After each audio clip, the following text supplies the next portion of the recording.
there's some magic that's always going on around us. And the amount of magic you have in your life is the ability for you to be aware of it, the synchronicities. And on the opposite ends, the stressors, the cloud, the fog, all the things that are weighing down on you that are keeping you like with tunnel vision and blinders on. And then there's the awareness where you can see all these amazing things that are happening, unfolding. It's always there. It's your ability to see it or not. Welcome to your awakening journey.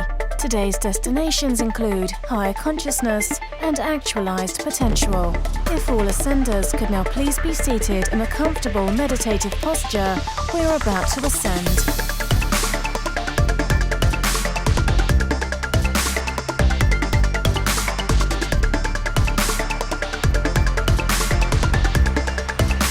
You are now arriving at your host, Bryan Henry. What is up, Ascenders? You're not listening to the Awaken podcast, a show in which we dive into some expansive, insightful conversations to assist you and the planetary collective consciousness in ascending to higher expressions of awareness, divine purpose, and infinite potential. This is the Ascending Journey. My name is Bryan Henry. I'm the founder of Together We Ascend and the Ascend Academy over at togetherweascend.com and your host of the show. I have a great deal of appreciation to express towards our guests in this episode of Awaken for the opportunities that in him taking is creating opportunities for myself and for the community. Giovanni Bartolomeo is the founder of a few different ventures, including the Elemental Wellness Center located here in Toronto, which just so happens to be about 5 minutes from where I'm living. The community that he's creating there, which I'm glad to say I am happy to be a part of, is one that I've personally been assisted by, but again is serving humanity. And so in this conversation, he shares with us some of his experience with learning to detach and let go, and the way that this has helped him free up his energy and align it with greater opportunities for himself and for serving others in the ways that he wishes to, providing value, having the sort of impact that he wants to have. And so some very important lessons come up in this that I think you'll be able to take something valuable away from. Following this, later into our conversation, with a little bit happening in between, a lot bit happening in between, we get into a topic that Giovanni, biohacking legend, has quite a bit of experience, passion, and insight to share about, and that's breathwork. You may have heard breathwork popping up as a tool, a spiritual practice. I know I've been seeing it all along. Maybe that's just the synchronicity of it guiding me along this path, because just about 6 months ago, I started undertaking breathwork as a practice. And as Giovanni will share, there's not much one can say about the types of experiences that oneself can have with breathwork that can really, really speak to how powerful it can be. I've gotten a taste of this, but some of the stories that I've heard about the types of spiritual experiences, revelations, realizations that people have had with the use of breathwork, there's something here. And so I, again, personally have found a lot of benefit in this. In my journey of personal transformation, and I'm highly encouraging you that you explore it as well. I hope this episode provides an enticing invitation to do so.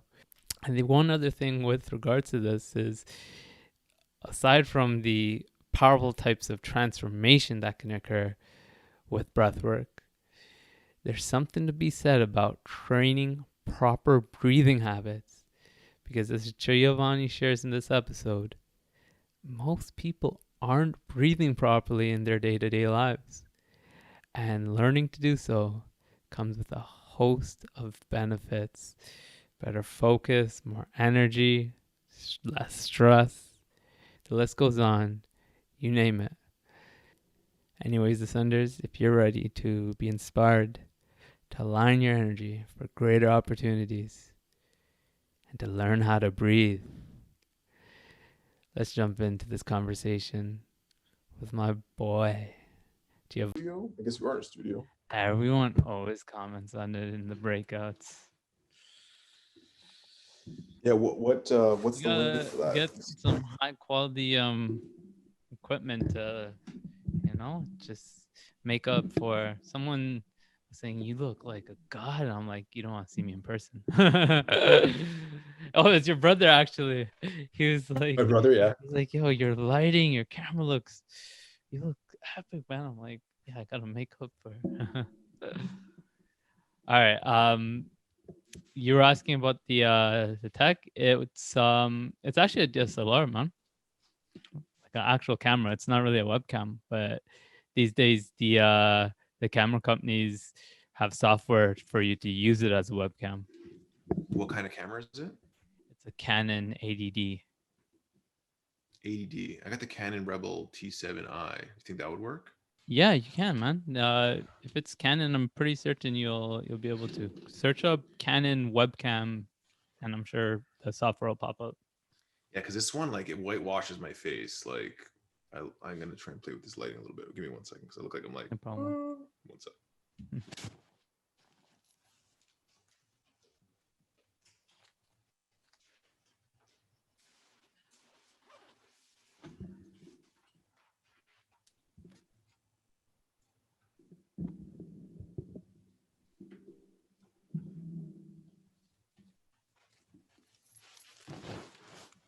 Too dark.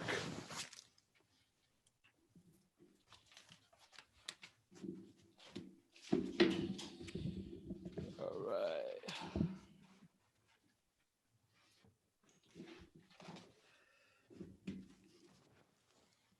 It's a little bit dark. Better. Yeah, that looks alright. A little dark, but I think it looks A alright. little dark. No, not too dark though. It's not too dark. No. I could always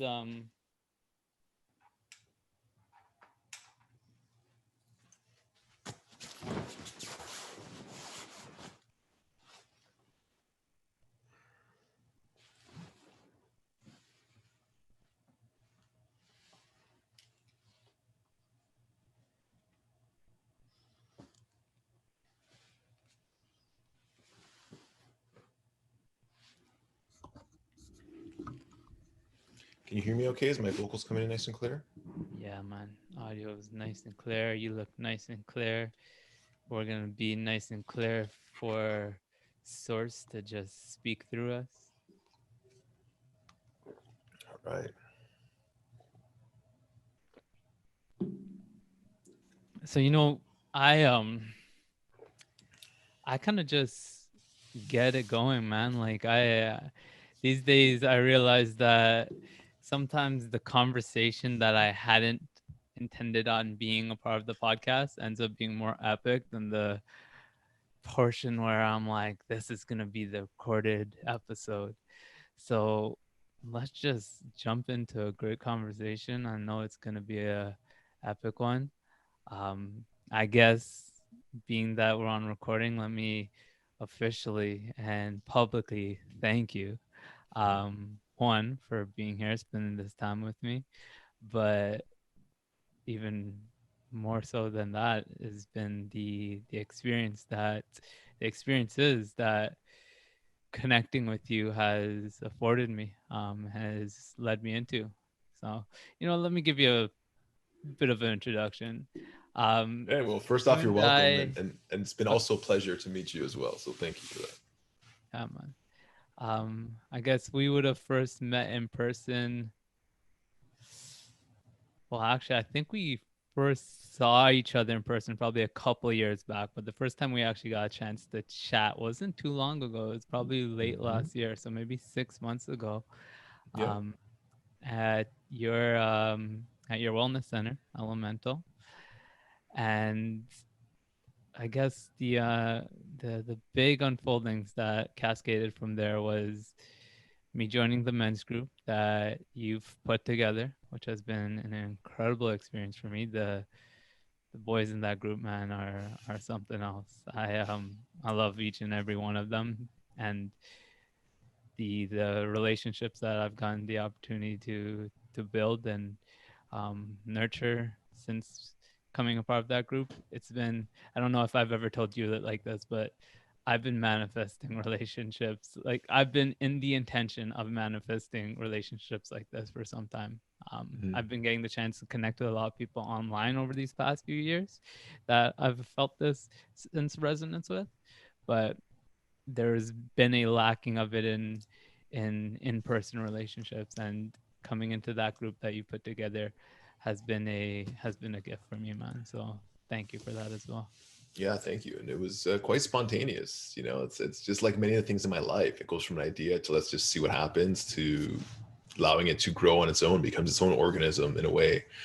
And I don't take credit for that. I might have helped to start it, but it's a collection of some amazing individuals. Maybe some might call them misfits in their own sort of circles, or interesting individuals. But I find everyone so unique and brings so much to the group that when it starts coming together, like you said, creates some incredible conversation, amazing support, shared experiences, you name it. It's there, and a lot of guys that are doing the work, so they bring a lot of personal experience to the table to share and to give insights. So yeah, we're gonna. I'm excited to see where it continues to evolve to from here as well.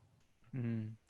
Yeah, the way that being around others that are in the intention of growth and just self-actualization, the way that that brings out better in you, man, that's I've noticed that it lights me up. Yeah, absolutely. They say that there's that common quote that at a time I never really subscribed to, the you're the average of the five people you spend the most amount of time with. And well, I don't think it's that black and white.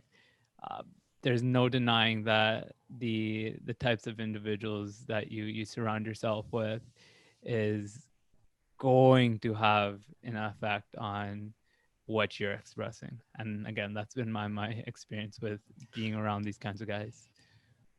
Yeah, well, I don't know the science behind it, but I noticed that, yeah, when you're around people, they influence you in different ways where you start to mimic them, talk like them, think like them. And that's why it's very important to just to be aware of who you surround yourself with and the type of energy that you invest into those type of relationships and experiences.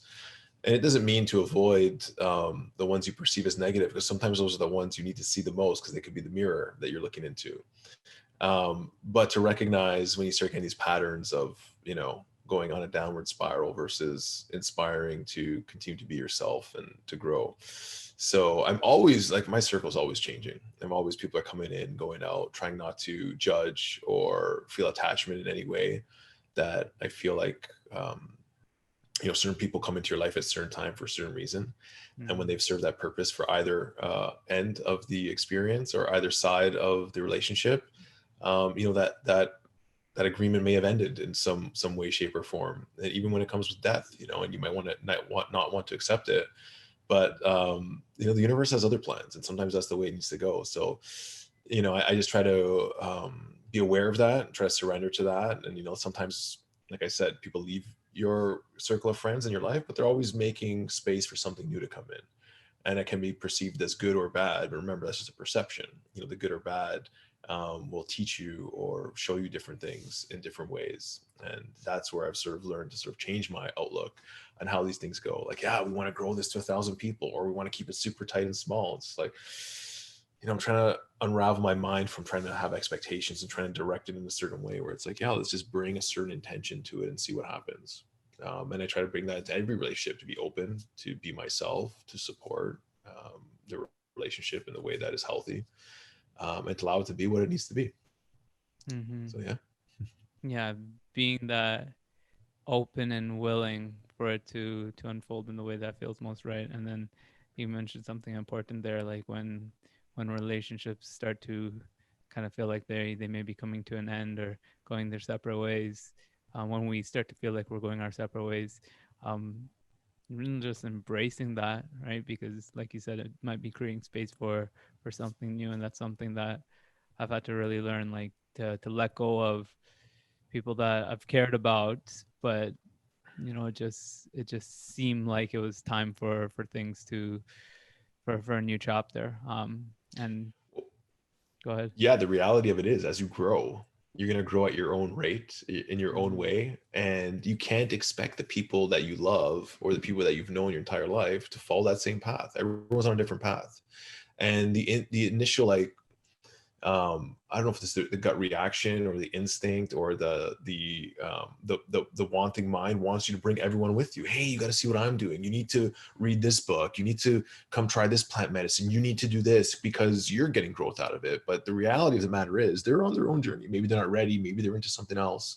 And it was something that I had to learn, because I remember my first plant medicine experience. I want to tell the whole world about it, and I thought everyone was supposed to do it right then and there, but that was not the case.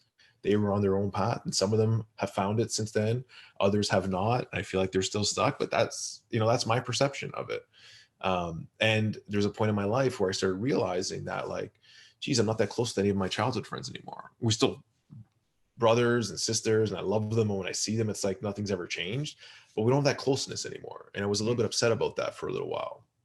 And after reflecting on it, I remember my intention was I want to meet more inspiring people that are doing interesting things that I can learn from, that I can be more engaged with, because I've been talking about the same thing with my old friends for our entire life. It used to be like drinking beer and watching football and eating junk food on a Sunday afternoon. I did that for most of my 20s, my teens into my 20s, and it was so much fun. But I realized it wasn't doing it for me anymore when I was ready to sort of go into that next stage of my life. And although I wanted them to be on the same journey with me, they weren't. And when I started looking at what I had attracted into my life, I've been surrounded by the most amazing, inspiring people that are so different from my other group of friends. Some similarities, but a lot of differences. And I'm so Mm-hmm. blessed, because that's exactly what I was sort of manifesting into my life. And And it is what it is, and I have to just appreciate all of that. And then what ended up happening is, those other friends, some of them were like curious, and they would ask me questions mm, about meditation. They'd ask me questions about breath work. They'd ask me questions about plant medicine, because then they were sort of ready. Maybe not ready to be what my idea of ready was, or where I was, because I'm not saying I'm above or below, I'm just where I am, but they had a question, and I was able to be there and hold space for them and not feel like you have to do this, or asking that question is stupid or whatever. Just saying, hey, like, great, let's talk about that. I would love to chat with you about that. yeah. So it's been an interesting experience to evolve and watch the relationships around you evolve as well. Yeah, and just again, those new relationships would have never come into your space if you hadn't given it the room to. Absolutely. Absolutely. So You have to shed the old in order to make room for the new. That's the message there. yeah, and the same goes with, like, having a 10-year plan and manifesting and looking into the future. That process going from A to B, we have this, like, very clearly defined Yeah. step ladder of how we envision it happening. And 99 times out of 100, it's not that way. It's something totally Mm-hmm. different. Can't And even be attached sometimes to that. it actually looks like your world is falling apart. It looks like you losing your job. Looks like losing a relationship. Looks like disease. Looks like the worst things you can imagine. But those worst experiences may be helping to change you in a way, maybe helping to create space or redefine your reality, so that you can actually get to where you want to go. And sometimes it's not even that finite destination. It's a feeling. It's a way of being that you need to go to. And your intention is enough to get you there, but the path is going to be something totally different. Then you look back and, like, oh my God, thank God that thing happened to me, that I hated, that I brought me to rock bottom, that I thought was the end of me, that I was begging people to help me with. Thank God that happened, because that's what woke me up. That's what shifted me on my path. That's what moved my reality into a new direction, a new dimension, whatever you want to call it. So it's interesting, the way we try to latch on and sort of try to create in our minds a pathway forward, or what our friends should look like, or what reality should be. And it's this letting go process, that is hard, but as you practice it more and more, it becomes a little more easy, and you have an awareness to sort of look for it as it's happening, or to be aware of changes as they come, and trying not to make judgment of good or bad, positive or negative. It is. And one thing that's really helped me, especially in this last year, starting January 1st, was getting really strict on my daily meditation. hour a day, every day on Waking. I was inspired by Naval Ravikant. A friend shared a podcast on Tim Ferriss. He talks about just sitting there and observing. And I'd done a lot of meditating in my life, but I hadn't really, I'd given the 60-minute meditation some action here and there, but never like, okay, this is it. I'm going to start a routine and stick with it. After about 2-3 weeks, I just started feeling this clarity and this calm and not worrying about US politics, not worrying about coronavirus, not worrying about all these things in the political landscape and the lockdowns, and just trying to like, feeling myself just like sink into it and just being, okay, like this is happening. Okay. And I'm happening with it and we're all happening together and it's all okay. I don't have to try to figure out what the answer is. I don't have to see, like if the election was rigged or not, or, is Biden going to be good for us or bad for us as a new president of the United States, which affects so much of the world, or what our government is doing. It's like, yeah, I don't care. I deleted half of my social media accounts because it's like, okay, I don't care anymore.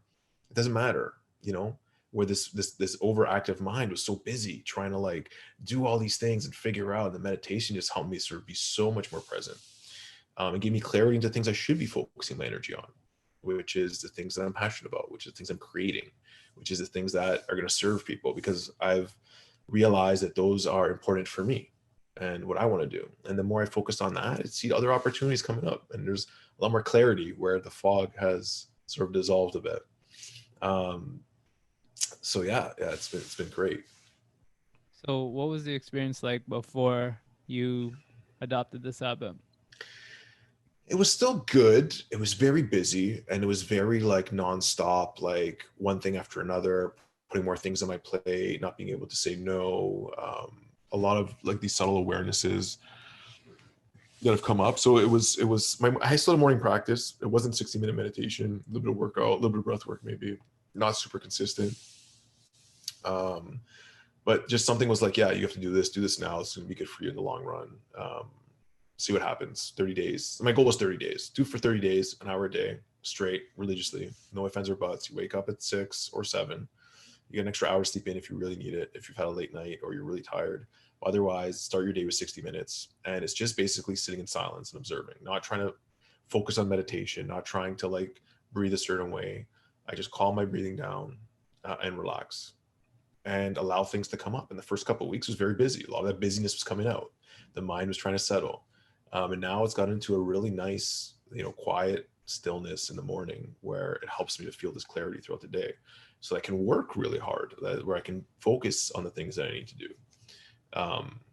So it's been quite interesting. And before was a lot the same, but it was a different feeling of go, like rush, gotta do this, gotta do that. I'm still waking up with that feeling, like first thing when I get up, the mind is like, okay, gas pedal. And then it's like, okay, let me just breathe into this and relax. So that's starting to fade away as well.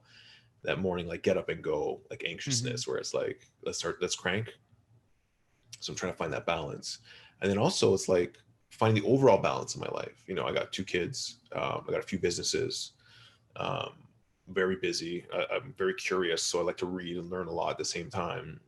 And what I was doing before was unhealthy, in the fact that I can easily justify that I'm doing things I love, I'm serving humanity, I'm learning, I don't have any really vices, but that alone is a vice itself. This like work never stops. Okay, now I need to come back to balance. So I'm starting to create more space where I can just like slow down a bit, create space, find more balance. Things are going to happen as they need to. I don't need to add 1,000 projects onto my plate. And the one lesson I would say that's been the most obvious and has felt the best so far is the power of saying no.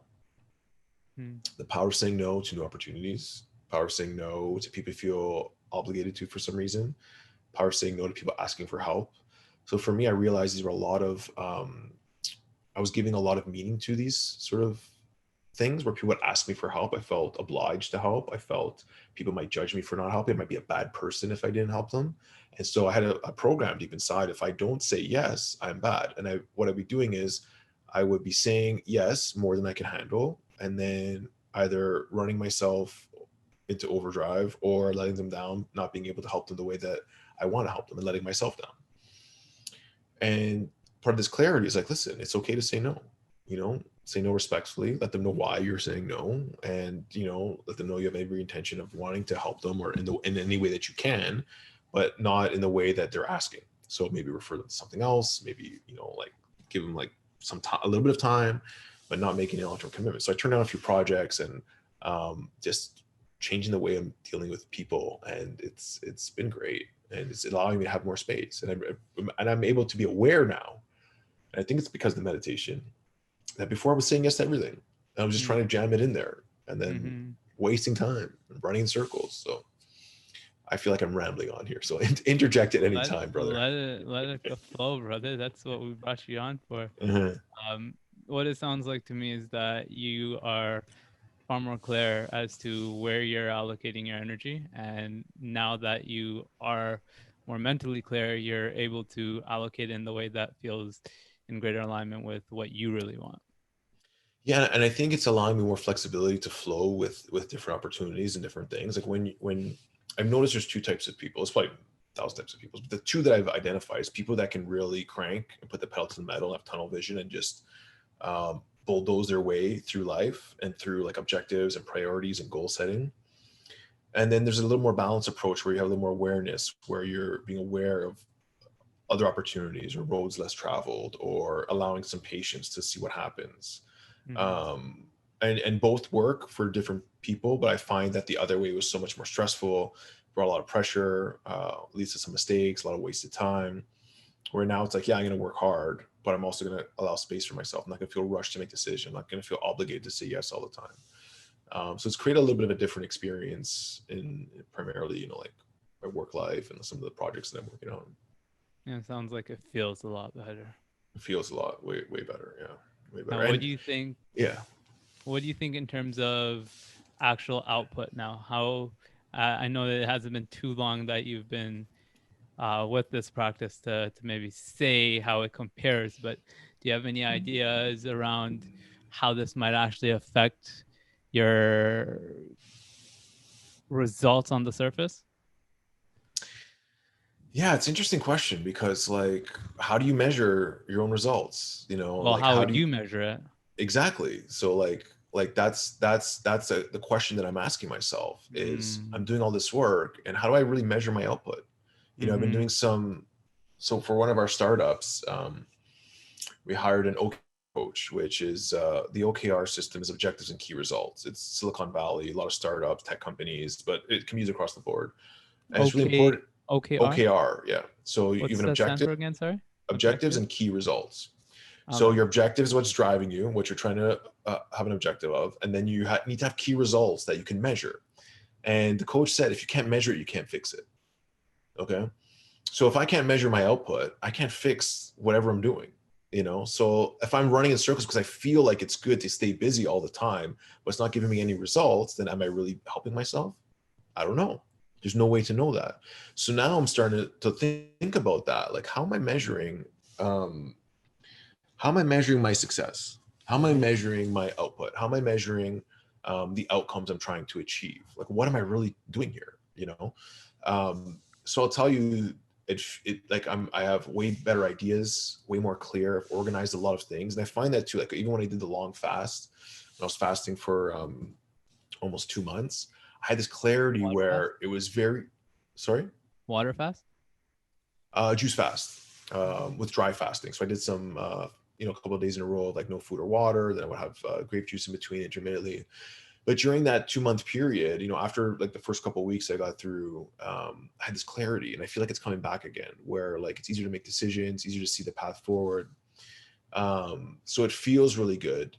It feels like things are aligning. It feels like I have a way clearer path that that we're on with all the companies I'm involved in.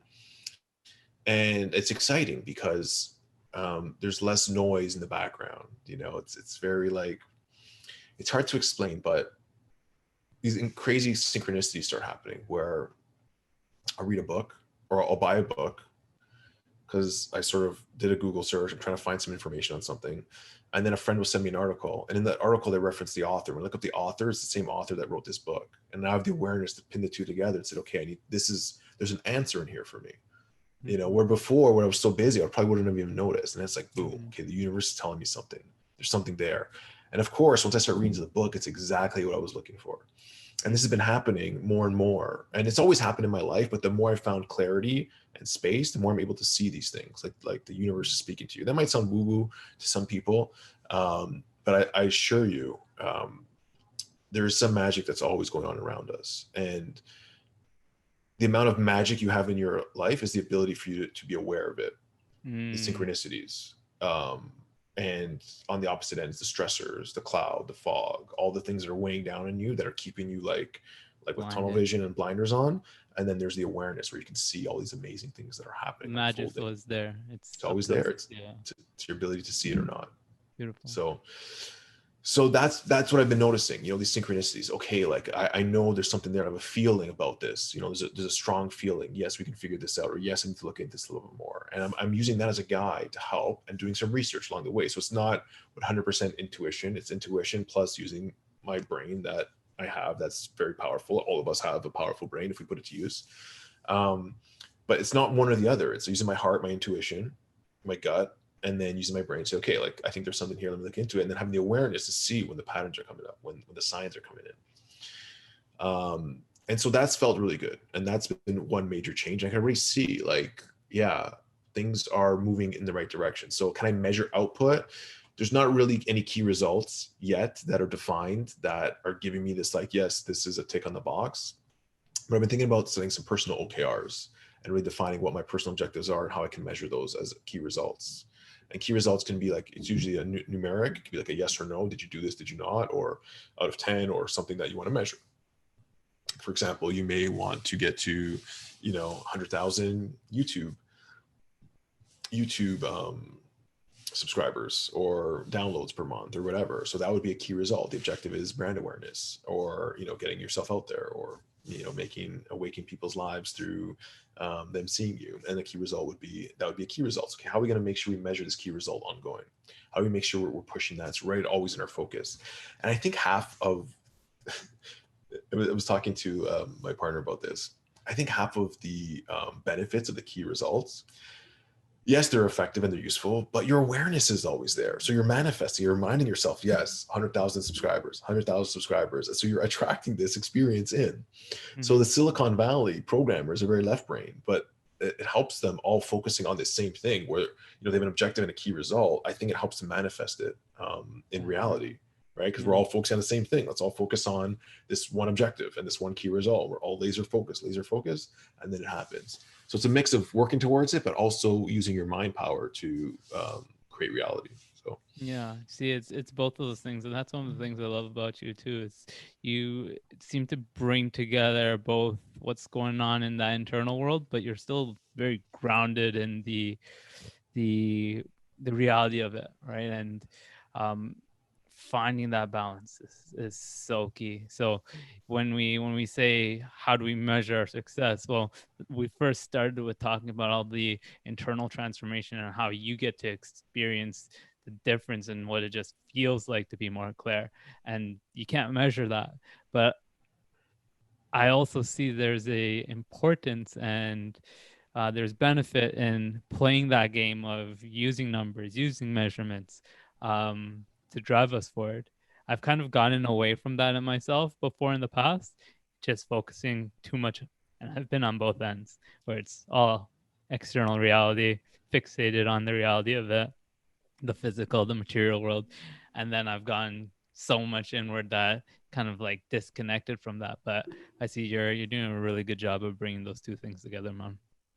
yeah, there was a point. Thank you. And there was a point where I tried to disassociate from the material world because I felt that I didn't want to involve myself in that reality, because I felt like money was bad, and capitalism is bad, and I'm engaging with the system that I don't agree with, and all of these things, which again were perceptions. Because like money is not good or bad. It's how you use it. It's a form of energy.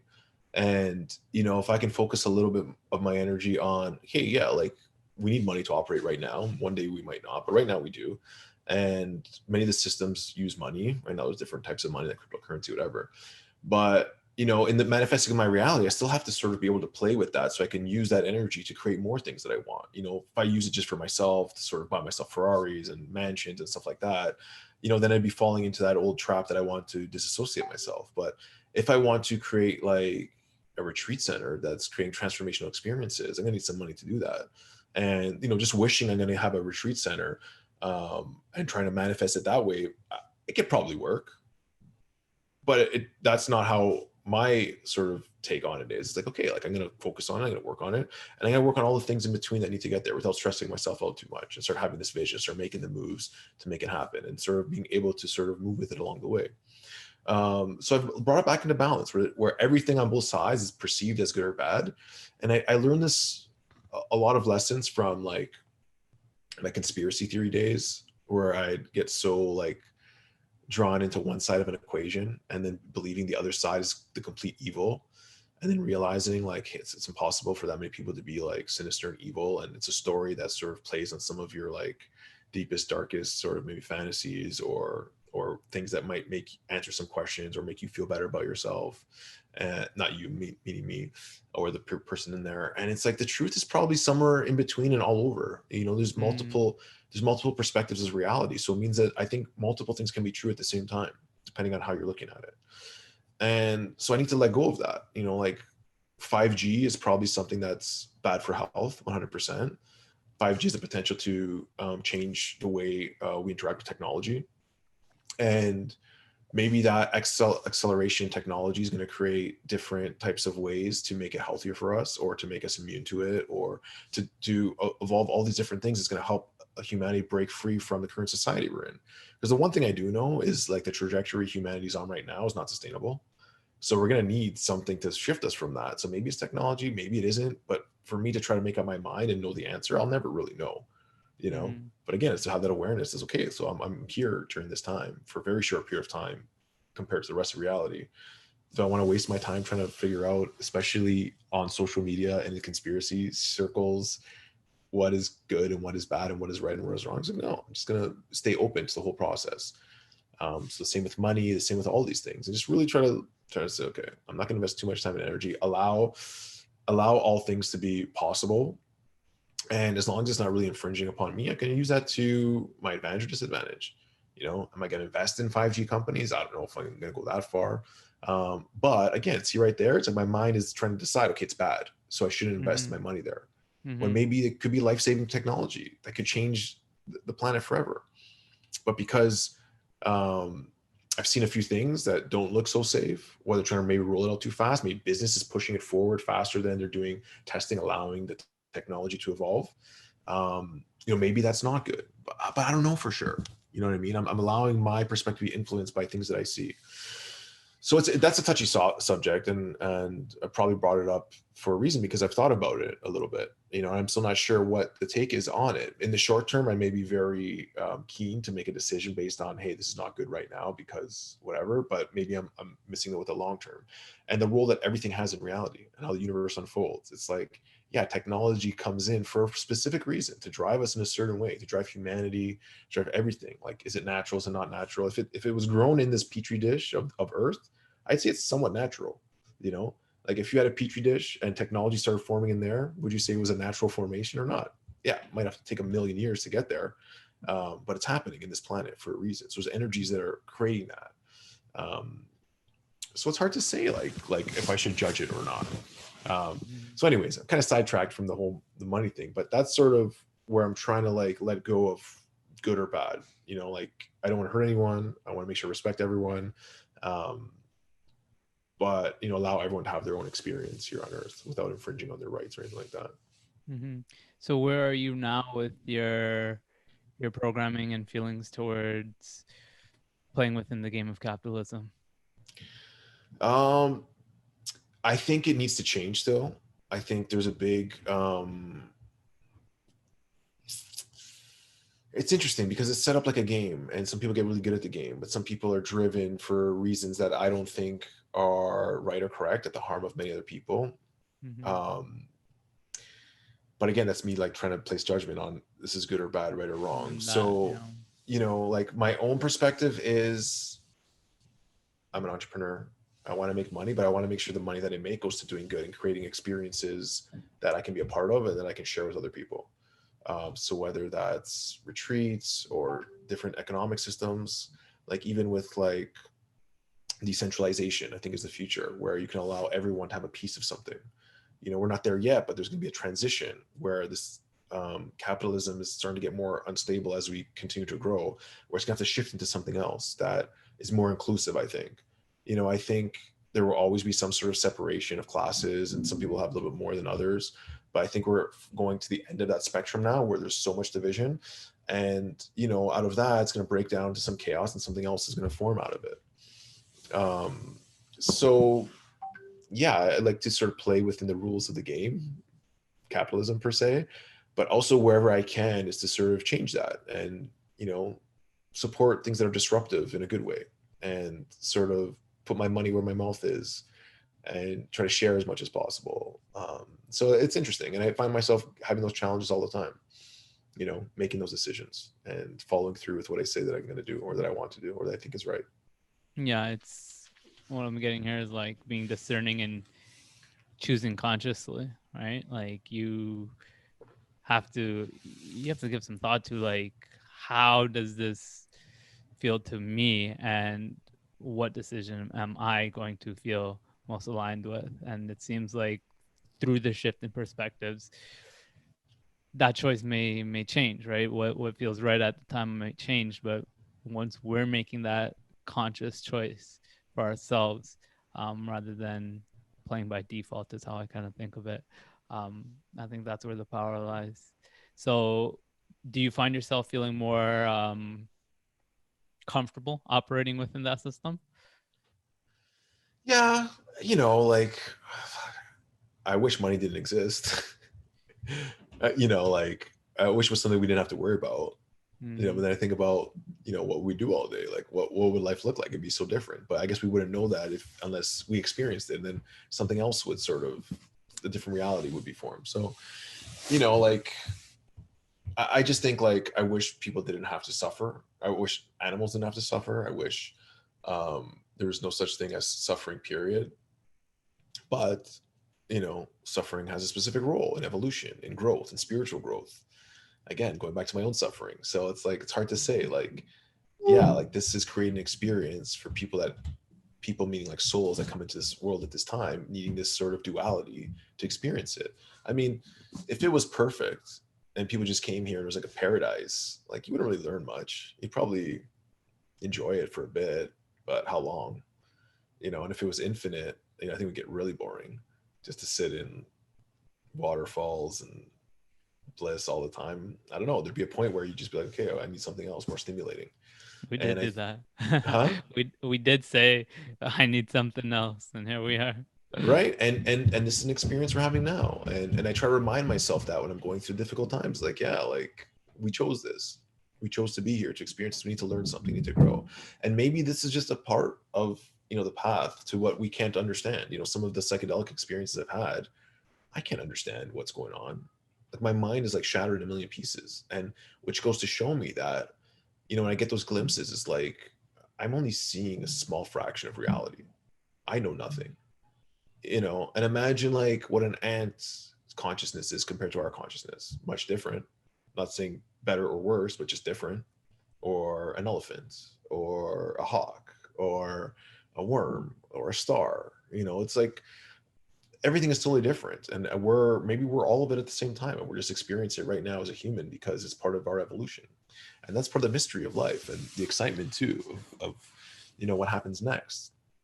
And I try to catch myself just not worrying about that and trying to be as present as possible, where the mind tries to like think and worry and figure out, where it's not. I don't think it's about that. I think it's about experiencing and being present and allowing yourself to learn and grow and enjoy the process, even though sometimes it's not enjoyable, but to appreciate that. Yeah. Yeah. You look back at it, and well, it allows for the experience of appreciation, right? The suffering, the contrast allows us to appreciate when things are brighter. So we learn to even embrace that. Mm-hmm. Yeah, exactly. Yeah. Exactly. Yeah, I'm enjoying the process of unfolding the mystery, and I know you are too, man. Yeah, sure. Yeah. Um, but it seems like these days it's more grounded in being present, being with the mission, huh? Being with the mission. Is that what you said? Yeah. Sorry. Yeah. What's been the Yeah. focus? In my life, like what I'm working on now, is that what the question is? Yeah. Yeah. So I got a few projects on the go. With the And center I don't just elemental. mean externally, man. I just mean like in the grand scheme of things. What's been most relevant to you? Yeah. Um, yeah, so the external projects, which are a lot of fun and sparking my curiosity to understand, like human behavior and understanding the way the human mind works and trying to help people and being of service at the same time, where I can engage in a way to sort of make money to then you reinvest that into the world that I think that I want to see or want my kids to grow up in. So that's sort of the process that's evolving right now in sort of my business world. So we have Elemental the Studio, which is a place for people to congregate at, to have experiences, to meet other people, share. We aligned with that is the men's groups and women's groups that are part of that. I'm facilitating breath work and training people to become facilitators as well. So sharing that gift that I was given initially through Wim Hof, was my teacher, and I got certified, and I sort of created something a little bit different that was more aligned with myself, being able to share that. And then some of the online stuff, we're creating an online community and creating the online school and all these things. And it's evolving. It's evolving. So it's hard to say exactly what the mission is, but I'm just trying to allow it to unfold, because it That feels word's good. coming Because up a lot. Allow. allow, that's what it is. Allow. And before it was more like push, like the bulldozer through and like put it into gear and drive it and crush it and crank and all those words. It's like about get up and go. And I was just like, okay, like something's happening here. And I went to business school. There's a first mover's advantage and all that stuff. And it's like this fear of like, yeah, I need to go full speed now, or else someone else is going to beat me to it, or else I'm not going to be profitable, or someone's going to steal my idea. And it was just like, no, if you're creating something that's good and something that has value, you're going to attract people to use your product, service, or thing that you're creating. If you're just trying to do things to make money, then you're going to get stuck in that game of like overworking, just running in circles. I've been there. So that's all the things I'm doing. I'm really thinking about like, hey, how are we really creating value? How can I really sort of bring something forward, connect with people, create something that's going to impact their lives? And I don't worry about what it ends up being. I got created this size company. I got to reach this many. Those are some of the metrics and the key results that help drive the projects forward. But it's not really top of my mind when it comes to the things that I really want to create and get involved in. Have you seen a So difference in the success that you see when operating from that space? absolutely. Absolutely. It's totally different. It's totally different. In my experience anyways. And the things that are not aligned quickly show themselves. And um it's not always easy, but I've had to like walk away from different businesses and investments. Um and in the longer run, seeing how powerful that was to create more space and energy for things I'm working on, to let go of the things that are no longer aligned. And people know when things are out of alignment. You feel it. You get up in the morning and you're like, I don't want to go to work. I don't want to do this. And I have to. They feel like, and they feel stuck. And I felt stuck for like 10 years. And then I just finally was like, okay, like I'm just gonna ready to move forward. And the moment I started making those kind of decisions where I would just drop the dead weight and not worry about like a financial loss or an investment of time that I put into it, it's like, yeah, I know I'm no longer aligned with this. I have to either sell it, abandon it, drop it, give it away, and then I can move forward. I started doing that. And then the other projects that I was more aligned with, I had all this energy to pour into it and allowed those to flourish. And then new opportunities would come. And then new ways to make money would come. Then new relationships would form out of those. Because I had all this energy I could put into it. And then they started evolving, and then it was okay, like, let's keep going here. Let's see what can be created. Um, so yeah, so I think for me, it's aligning with my values, aligning with creating value, and then eventually, you can make money from them or not, depending on what you're trying to create. Um, but I guess going back to an earlier question around success, is like a lot of the profit in my life is not dollars and cents. A lot of the profit in my life is experiences, is relationships, and you know the whole story around Elemental, the wellness studio that you met at, in itself hasn't made any money. Like, I haven't really, since inception. Like, before COVID, it looked like this year we're gonna make some money finally, and I was gonna pay off some of the debts that I'd incurred and the bank loan we've been paying off, whatever. And there was a lot, like in the early days when I was struggling with building it and all the challenges that came up and letting go of all those other things I just mentioned, and different sort of ventures that were sucking my energy. Looking back, I realized, like, yeah, maybe this project was never intended to make any money, but the profit I received just gave me so much energy, made so many relationships, created other opportunities outside of Elemental to make some money, to start a new business, to get invited to do workshops. Like, it served a different purpose that when I look at it and I try to evaluate, it was super profitable. Not in dollars and cents, but in my whole experience here on Earth. Like, if I take that out of the equation, I take away 80% of the things I'm doing right now. But if I was compartmentalizing it, it's to like profit and loss statements. It's saying, like, what are the areas of my life that are not bringing in money? Like, that would have been like gone a long time ago. So yeah, it's reevaluating like what you define as success and profitability. And those are some of the things. It's like those experiences, the relationships, exactly what I just mentioned. And that fulfills that in my life for sure.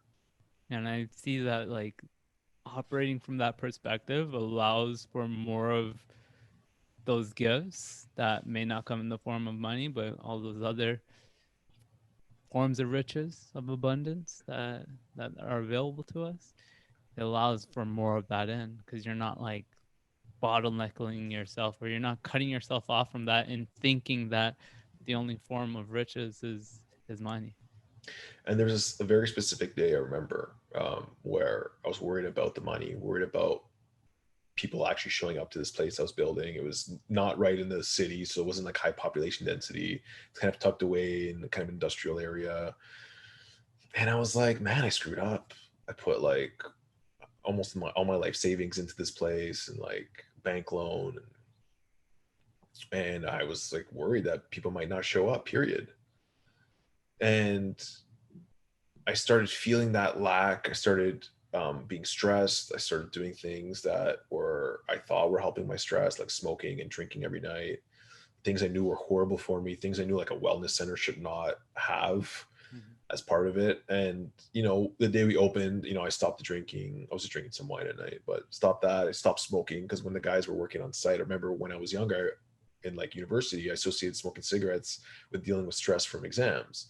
So immediately when I was in this stressful state, I was like, I had one cigarette. I was like, okay, that brought back that sort of subconscious memory of like stress relief. And I was like, this is crazy. And then I said, okay, like, nothing I can do now is going to change whether this place is going to be profitable. But my intention was to serve people and to help them and to create a community. So from this day forward, that's all I'm going to focus on.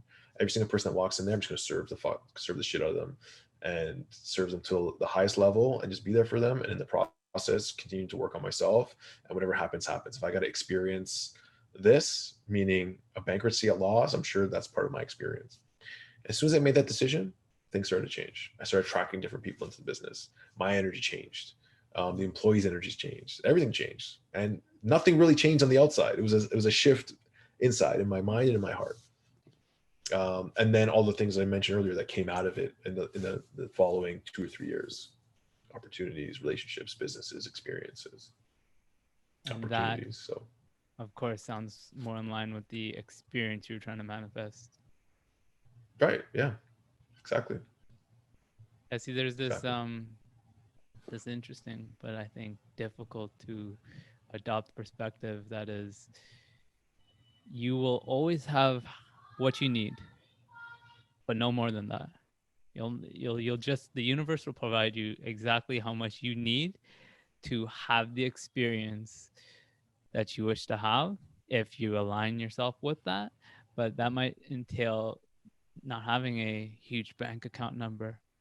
But I think it's important that we stay focused upon the experience that we desire, not just the income coming And I in. think it's relative to that, because like the challenge of a millionaire is not the money in the bank, but it's maybe their relationships. It's maybe them being miserable with other aspects of their life. It has nothing to do with the money. Or like for me, in that experience, it was only when I accepted it would be okay to fail that I let go of that attachment and I was able to move on. It was only at that moment where I didn't have to go all the way there because I wasn't holding it all the way to the end. I was like, okay, if I'm gonna fail and lose this, that's fine. I'll accept it. I'm totally okay with that. And I'm gonna focus back on what my intention was and not worry about that anymore because it's inevitable if it's supposed to happen. And that shifted it. And I think it's the same thing in all situations. You know what I mean? It doesn't have to go to that event. It's when you realize what the lesson out of it is and really come to terms with that. So you can apply that to sort of any sort of situation. It doesn't have to have anything to do with money or not.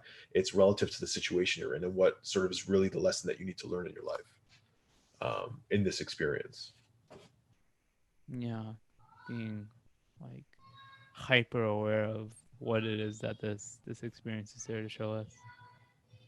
Yeah, like it might be for someone who's rich to give away all their money and then allow relationships back into their life because their pursuit of money destroyed all their relationships, and they need to learn that, you know, something about themselves. And maybe that was probably caused by something that happened to them as a kid, not being worthy, not being seen, not being heard. Who knows what drives someone to prove themselves over and over again, like not being loved and thinking that money's going to make them powerful or people are going to listen to them, depending on what it is for them. But then they get in this pattern where it's never enough, you know, and that's their experience to figure out. And sometimes they don't, sometimes they do, you know. And I've seen people who are poor as hell and super happy. I've seen some people rich as hell and are super miserable, and vice versa. So I don't think it's correlated per se. Um, you know, like I've seen some carefree people who live on the streets, and I've seen some people that are probably way better off financially, but inside their mind, inside their heart, the way they feel and the way they think, they're like broke and miserable and homeless in their mind, right? Or a happy-go-lucky, someone who lives on the streets is no attachments to worry about. They do what they please every day. They're interacting with people, and who's to say what's better? Yeah, their health is probably compromised a little bit. Um, and I'm not saying that I would trade like what I have for like being homeless, but I'm saying it's relative. You know, like what is the real purpose of being here, right? I don't know. This experience, it's an interesting one, right? To fully detach. And there's stories of that, like the Buddha giving away all his riches, and other people walking away from fame and fortune to live a spiritual life, to detach fully. And I think, you know, that would be the hardest challenge for any entrepreneur, you know, that wants to live a spiritual life. Is like, can you give it all away? Do you have to give it all away? Probably not. But even when you get asked that question, how does that make you feel? Wow, like, I don't know, it's scary. I worked so hard for That's this. something. I'm so attached to everything that I've built and worked for. I deserve it. It's mine. Reality is we can't own anything in this world, really. We're all die back to dust. You know, we have these imaginary lines. I own this house. I have this fence. This is my land, my property. But we're really all part of the entire universe. Can't really own anything. Fast forward a million years from now, or a million years in the past. Would that even make sense then? But now our minds are like fixated on accumulating numbers inside a computer, or little pieces of metal in gold and riches and stuff like that. So I don't know. These are Numbers just on a things. screen. Yeah, right. It's and it controls us and affects us and our reality and the way we live. Um, does it mean it's right or wrong or purposeful? I don't know. I don't know. I don't know. One of the most powerful statements that could come out of our mouths. I'm starting to realize. Yeah. What you're pointing to, man, is a very powerful state, I think, and it's where this desire to create, or being in that experience of creating and serving, comes together with while still being detached to what's playing out. Hmm. It's the Yeah, ultimate state, I think, where we're inspired to create and grow, but at the same time, again, detached from the outcome. it's an interesting dance. It's an interesting dance, finding that balance, and I'm working on it. And it's challenging at times and stressful at times, and sometimes completely liberating. I'll let you know if I ever fully get there to be fully detached and grounded at the same time. So, Let's not be attached to fully getting there either. right, yeah, exactly. Thinking that there is a getting there. Right, right. Even that idea, right? Like we'll get to that point where all is good, we'll be eternally blissful. It's a nice idea to strive to, but even that, right? I don't think it exists. There's no finite destination. Some people think there is. If I get here, then I'll be happy, or when this happens, or whatever. Um, let's just be happy now. Let's be present now. Let's do what we want now and see what continues to unfold and evolve and experience rather than thinking there's a place to go. Because once you get there, there's going to be a million other places to go. Yeah. Um, I think, anyways. And I think that's what the contrast invokes in us, the desire to move forward. Because if it was all perfect, then there would be very little reason to move. Yeah, absolutely. Absolutely. So what are you inspired to create moving forward, my man? Tell me about that.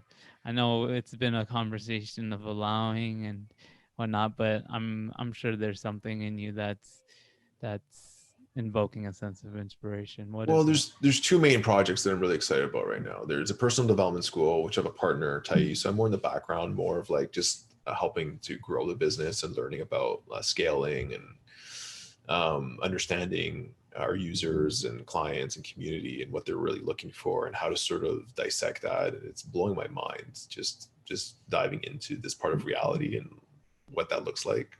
This is an online school, right? Online school, yeah. Nice. And then on the other side, we're creating something called Elemental Rhythm, which is a combination of it's an online school as well, which is going to be focused on breathwork facilitator training, some courses around mindset and biohacking, and really creating an online community for people to connect, to inspire each other, to people who are interested in personal development and personal growth, to come along this journey as well. And it's going to be an online site with different tools and resources that people can connect with um, to evolve their own experience here um, on Earth at this time. So those are the two things I'm focusing on, and it's been a lot of fun. Like the breath work we designed, it uses breath work, music, movement, subconscious reprogramming, some guided meditation. It's very experiential because I love experiences, and it helps people to learn and grow through experience. There's different type of people that like to learn different ways, but for me, the truest learning is through experience. I've had a lot of experiences in my life, and I've read a lot of my life as well. And it never really clicks fully until you put into practice or the experience of the theoretical knowledge or the things that you've learned. So I try to teach both sides of it, but really allow people to have the experiences and go out and experience it themselves in life. Hmm. Okay, you brought it up a couple times. I kind of considered that this would be a direction we took our conversation. Man, you are a biohacking master. Some say that you share a soul with the legendary Wim Hof.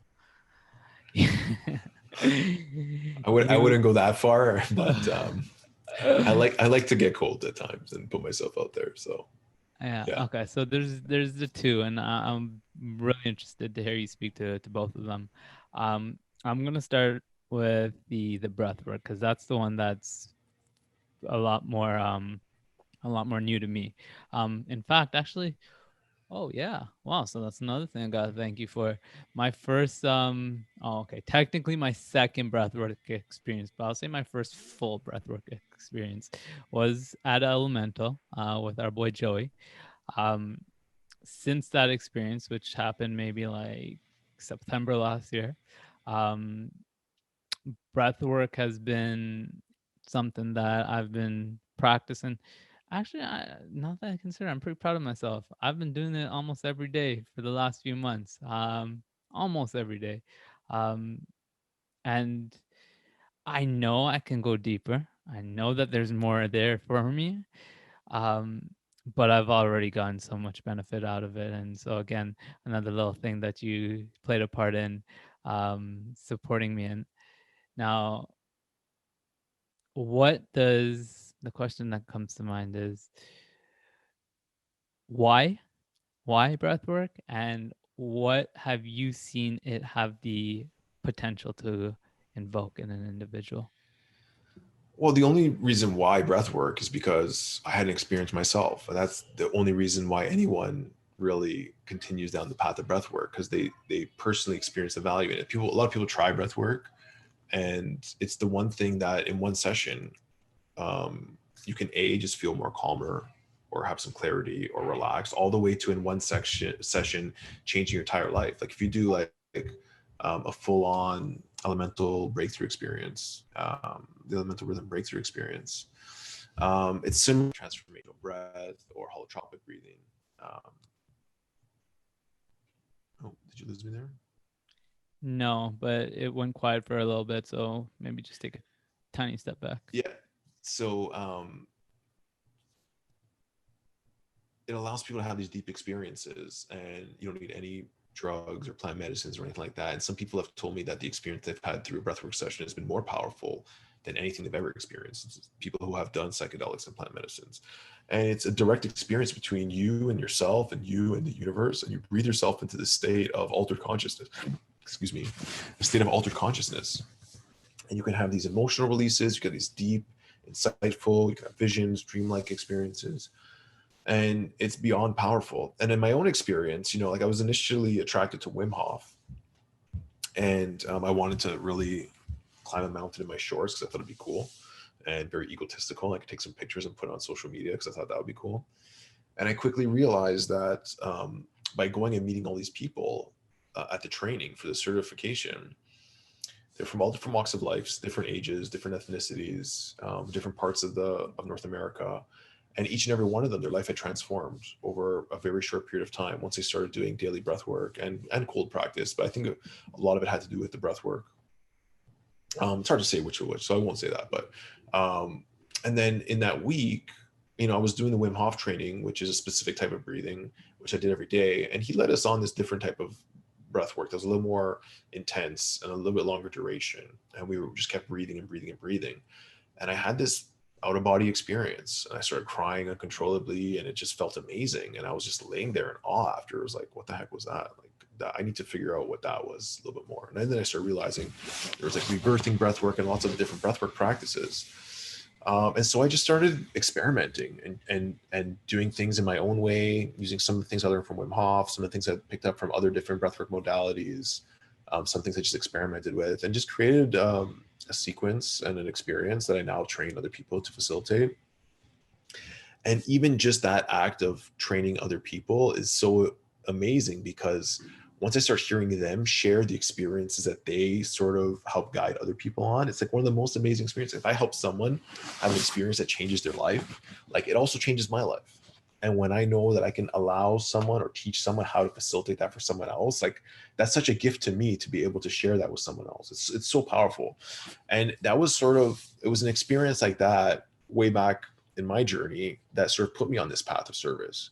Because when I felt that feeling of someone thanking me because I helped them and it's changed their life, like the feeling I felt was more rewarding than any sort of business deal I'd ever done.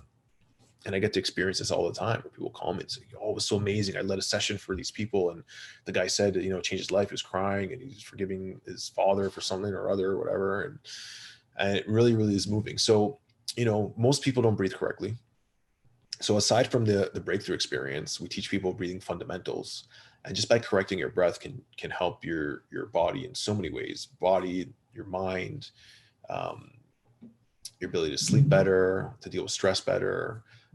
It's incredible, all the things like that your breathing affects. So I'm excited to just share that. And again, like there's apps out there that teach breathing, there's apps out there that teach meditation, there's a lot of people doing it, and I'm not worried about that, because I'm just focused on connecting with people and teaching them how to do it and creating a community around that.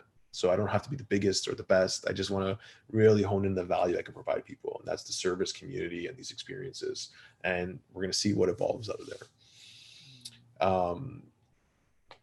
Yeah, so that's breath work. I don't know if you have any questions around that.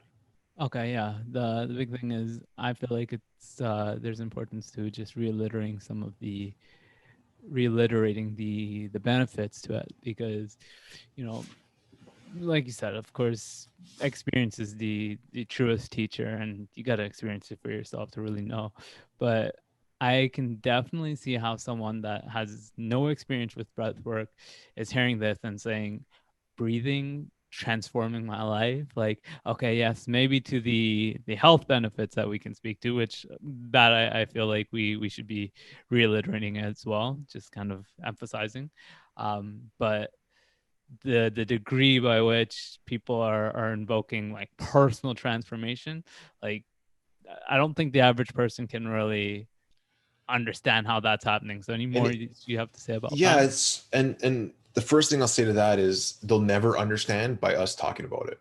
It's something they have to experience. They have to try, and they have to go there, and they have to really put some work into it. It's breath work for a reason, where you got to push yourself. You got to be breathing for 30 or so minutes minimum, maybe 20. You can get there, pushing yourself, being guided, and being able to let go. And you start changing states. You get into this altered state of consciousness where people claim that they feel high, or they feel like they're on psychedelics or something like that.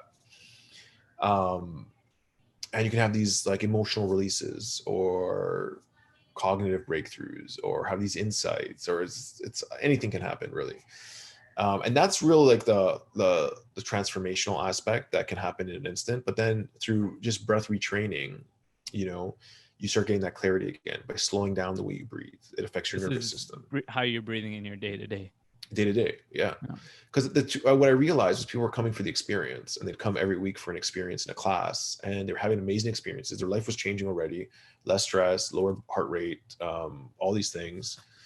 But they still poor breathing mechanics. So I want to teach them how to breathe better, because that's on a daily basis. You take like, anywhere from like 15 to 25,000 breaths a day.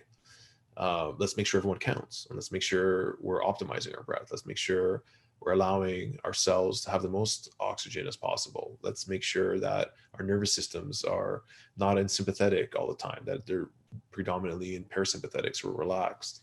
And if we need to go to sympathetic, we can, and fight or flight instances, but those are very rare and far between. But we have a lot of triggers that bring us into there, like perceived stress, like stress from work, chronic stress.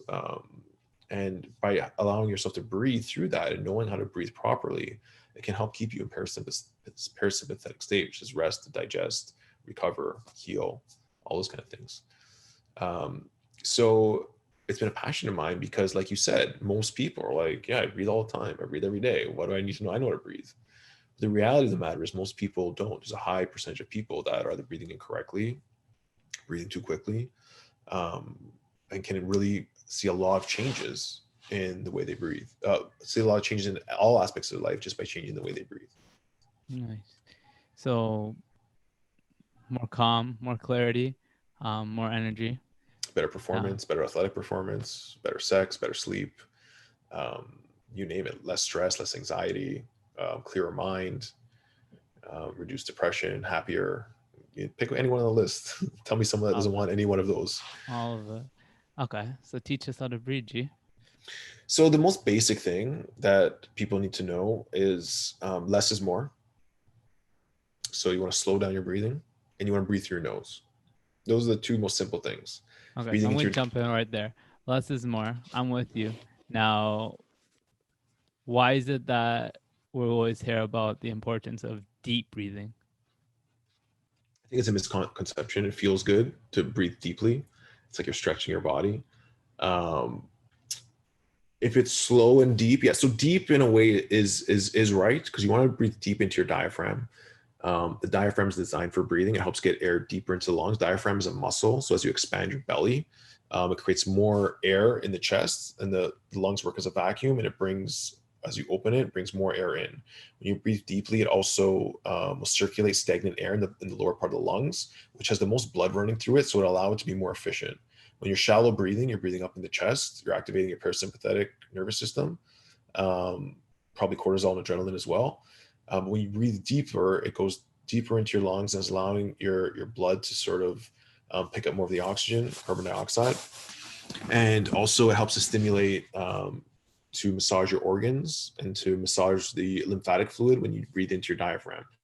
So if you're breathing deep includes breathing deep into your diaphragm, yes, it's correct. Sometimes people breathe deep into their chest.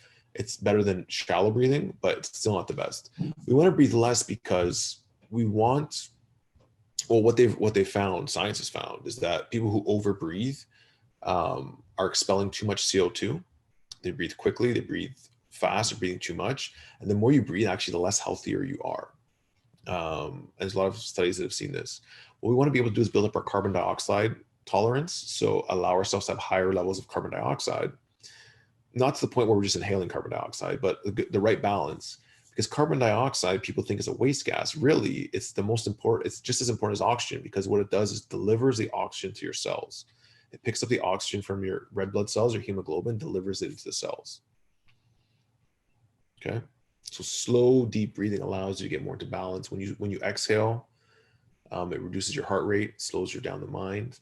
And when you inhale, it excites. So if you're taking deep breaths, it can actually make you worse, more excited, more nervous, more amped up, where we want to take slow, deep breaths into our diaphragm. Almost like you're not breathing at all, just slow, controlled, deep breaths that help you stay calm and collective and So ready you to go. want to breathe deeply, Yes, but deeply. slowly. Slow, calm, controlled, not about big breaths, like deep into the diaphragm Mm-hmm. and slow. And, less breaths per minute, it's better. So slow is a key that's standing out there now. Slow Like, and low. okay, and would it? So is taking in more air per time, like, is that just No, breathing beneficial? volume too is not better. Okay. You know, if you need to perform, if you need to get away, if you need to fight or flight, yeah, we're going to need more to fuel high output, right? Because we're moving, we're expelling, we're using oxygen to fuel the system. So we don't got to move. But in general, you want to breathe less and the body will be in balance perfectly. Mm-hmm. See, because I see a difference between, like, I can do one of two things right now, and it feels like they're two completely different things. There's just like being in that calm, relax, and just watching the natural rhythm of the breath, where it's like the body is taking care of it for me. There's no conscious effort being put towards controlling that mechanism. And then there's also like, okay, I'm gonna consciously breathe deep. I'm going to control. I'm going to feel my diaphragm expand. I'm going to feel, like, which one of the two is it? So you've developed a habit, everyone has, that the way they currently breathe. So if you're in a stress state all the time, that becomes your normal breathing pattern because your body gets used to sort of breathing like that. It Mm-hmm. creates a vicious cycle actually when you overbreathe. So the good thing is we can train ourselves. Or the human body is the most adaptable piece of machinery in the entire universe, I think.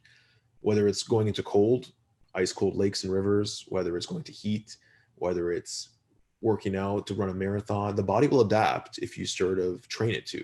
The same with your breathing, and the breathing will become automatic when you train it. So if you practice breathing in a different way for a certain amount of time, some people it's a few weeks, some people it's a few months, eventually that'll become automatic. And the biggest one that I see, most people will see the biggest improvement is switching from mouth breathing to nose breathing. Yeah, I've So if heard you that. breathe just through your nose, it'll create a huge impact on your overall health, the way you sleep. The nose is designed for breathing. It warms the air, cools the air, filters the air. It moves the air in a certain way that allows you to get the most air into your lungs. A lot of people sleep with their mouth open at night, where if you just tape your mouth shut, it'll force you to breathe through your nose. And the more you breathe through your nose, the bigger the airways will get, allowing you to breathe better. Um, yeah, and a lot of people don't even know that. They're just like, yeah, I'm breathe through my mouth. I enjoy it better, or I feel normal doing that because that's how I've always breathed. Mm-hmm. Yeah. So I guess those are some of the basic tips as far as the mechanics where I would start. And you're saying training the habit is a process of, like, consciously controlling throughout your day, kind of. Throughout your day, yeah, set an alarm on your phone, awareness alarm, I call it when I work with people. Set an alarm, just says breathe on it. Take 5-10 minutes. Like, people take a smoke break, take a breath break. We're just focusing on your mechanics, just breathing slow, deep into the diaphragm, Just like meditation. extending It's extending your like, exhale. yeah, taking that sort of time submit. to deliberately practice is going to translate over to that being more natural throughout your day. Just Yeah, like we sit down and we absolutely. meditate, we're going to be more mindful through the day. We take that time to practice breathing correctly, we'll more naturally do so throughout our day. Absolutely. Yeah, absolutely. All right, so big takeaways. Slow, low through the nose. Perfect. Yeah, practice that. But again, I think there's something to be said about just like that state of calm, like just watching, right? Like Mm-hmm. Yeah, being absolutely. attentive to that sensation of breath throughout. Do you find yourself doing that? Yeah, like I'm always like trying to see how I'm breathing. You know, I more see like when it's become more natural for me to just breathe a certain way because I've been practicing a long time. But yeah, I try to just be mindful of how I'm breathing in all different situations. Like if I'm getting nervous or stressful or something happens, it's okay. Like just relax, breathe, come back to your breath. It'll make everything better. You know, you don't need Yeah. to. You become less reactive when you sort of work on your breathing mechanics too. You'll be able to deal with stress so much better. You'll be able to sort of be resilient in stressful situations so much more than you would before, where your breathing would sort of like kick in and take over, and that creates all these other mechanisms to systems in the body to come online. Stress hormones, adrenaline, heart rate increases based on the way you're breathing. So if you Yeah. can keep your breathing controlled in a stressful situation, you can sort of make decisions better, Mm-hmm.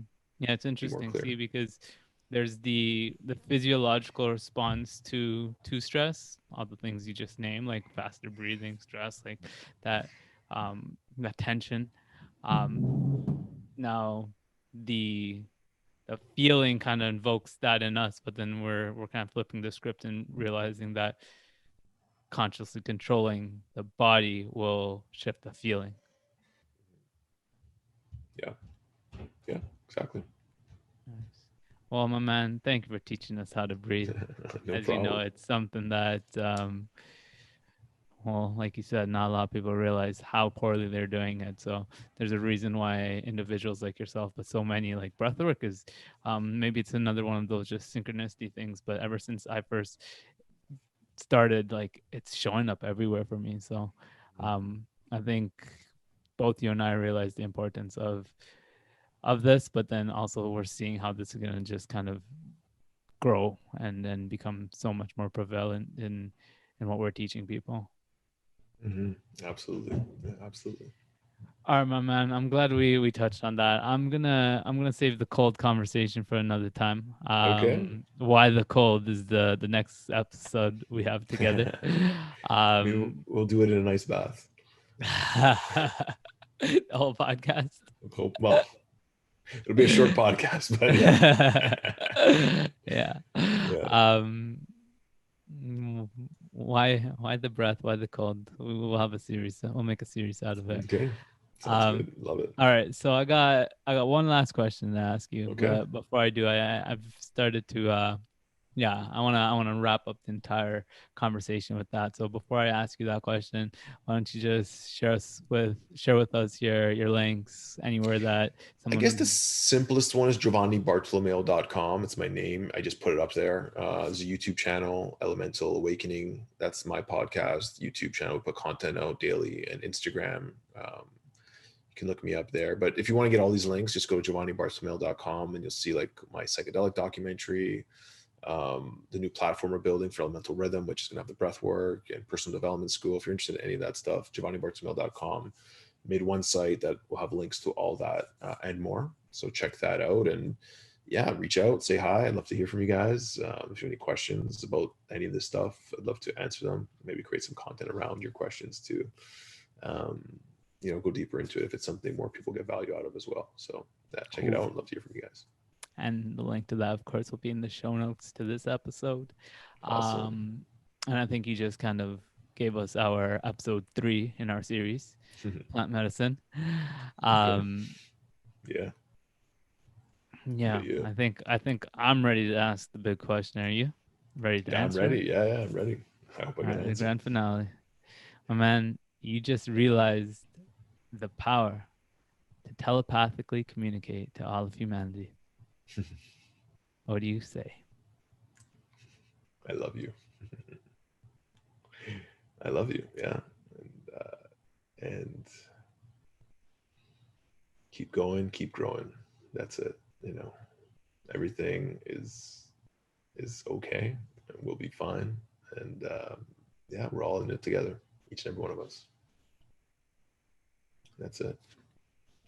This is not a voice inside your head, but it is the voice inside your head. Yeah, I think that's it. Keep it simple, you know, just words of encouragement that yeah, we need to love each other more and keep going, keep growing, keep learning, keep experiencing. Everything's happening for a reason. Don't need to have all the answers now. You just have to keep going. That's it, man. Thank you, Gio. Thank you, Source. It just kept coming. Yeah. Simple but powerful. Thank you for everything that you are, man. Thank you for this time that you spent with me, all that you're doing, all the ways that you're serving. Again, I want to give you a personal note of gratitude for the way that you've impacted my experience and the opportunities that have presented themselves as a result of me connecting with you. But again, on the grander scheme of things, you're doing some great stuff in the world, my man, and I appreciate you. Thank you, brother. I appreciate you, and thank you for all you do. And keep going, man. You're doing great, and excited to see all the things we create together and how we support each other. So thank you. All right, my man. You take care. You too, Until brother. episode 2. Looking forward to it. Take care, brother. Senders, that is going to be all for this conversation I had with my brother Giovanni. I hope that this was valuable for you in seeing and maybe recognizing where you can be letting go, detaching, freeing up energy in ways that will allow you to align them for greater opportunities for yourself, in ways that are in greater alignment with you.